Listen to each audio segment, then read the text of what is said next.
Good morning, YouTube. Well, I decided yesterday that body was going on. It was time.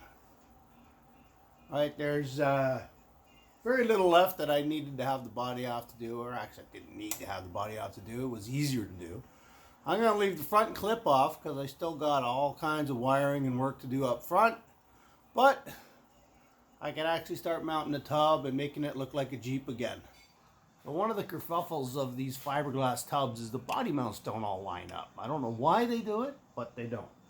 So, Dad had the old one plated. He welded on a plate between the body mounts. The second one and the third body mount. So, basically underneath where you're sitting. Okay, so the back one, where the rear cross member sits, there's usually two body mounts. There's two holes and provisions for body mounts, but the fiberglass bodies don't use them. There's nothing at all under there to attach to. And I guess it's a lot of the fact that it's so much lighter than a steel tub, you don't really need them. You could hold this thing on with two bolts most likely and it would be fine. Obviously, I wouldn't attempt that, but... So, I'll show you what I got done here for the mid-plating section. So there's what I did for this mid-plating section. Normally, like I say, they want you to put a plate steel from here to the next body mount. And then you just drill in holes to go up to the frame.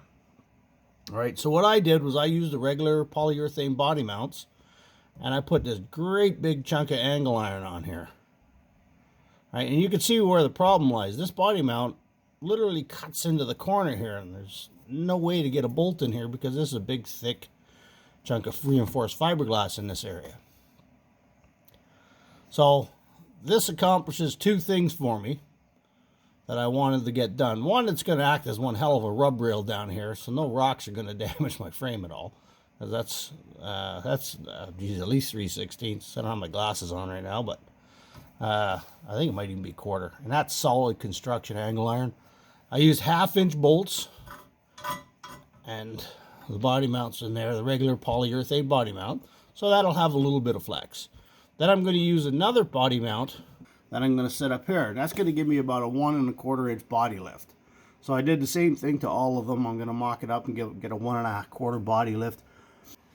The second thing that this chunk of angle is accomplishing for me, apart from the rock protection that it's going to have down here, is this thing's getting pretty high, and I'm getting pretty damn old. 34 inches. So I basically got to get a trampoline to jump into this thing.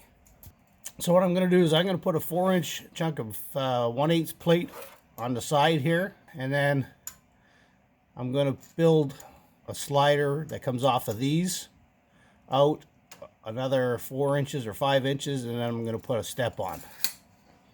Now that's a good job for another day, but that's my future plan, and that's why I went with that big chunk of angle iron. Okay, body mounts are all in loose.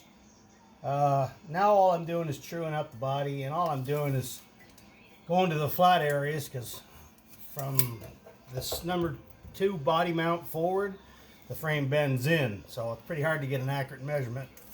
So what I'm doing is going to where the body mounts are and measuring that out to the body, and establish my left and right. And you know, you don't want your body being on crooked, so spend a bit of time doing that. And after getting everything lined up on a 32nd of an inch out here and an 1/8 of an inch out at the back, you're never going to see it. So, I got my big angle here. Going to get this all tightened up now. The reason I'm doing this one is these are the ones that are really reinforced into the body tub, whereas the front one is, it's almost cosmetic. It goes into just a little sheet of fiberglass right here. It doesn't really look like it would hold very much. Okay, so I got my big chunk of angle bolted to the frame with that body mount. Now I can tighten up my other ones that hold the body to the angle. Okay, I'll just do a quick recap here. There's the front body mount. I put in a 1/2-inch bolt. It goes up onto this. In here is this little ledge that it goes to. You can see right there where it goes. Then I got my angle iron on that I'm going to build my step up later. And then a lift puck, because you have to clear the bolt heads. And that, on the inside here, I put a 1/2-inch carriage bolt, and that goes into the top of that angle iron. Okay, and in the back behind the driver's seat and the passengers, that's drilled out there. That one's a 3/8. That, again, this part of the floor is all reinforced, so this is actually your most sturdy part of the entire tub. And that goes into the top of that angle iron, also with a small spacer. Okay, and in the back, there's your body mount there. Goes through the rear cross member. I had to drill those up into the tub. You can see here the reinforcing area of the tub. Okay, it's like 1 inch thick, and in there it's solid. So that goes through. Also a 1/2-inch bolt. And there's the top of that in the bed of the in the Jeep.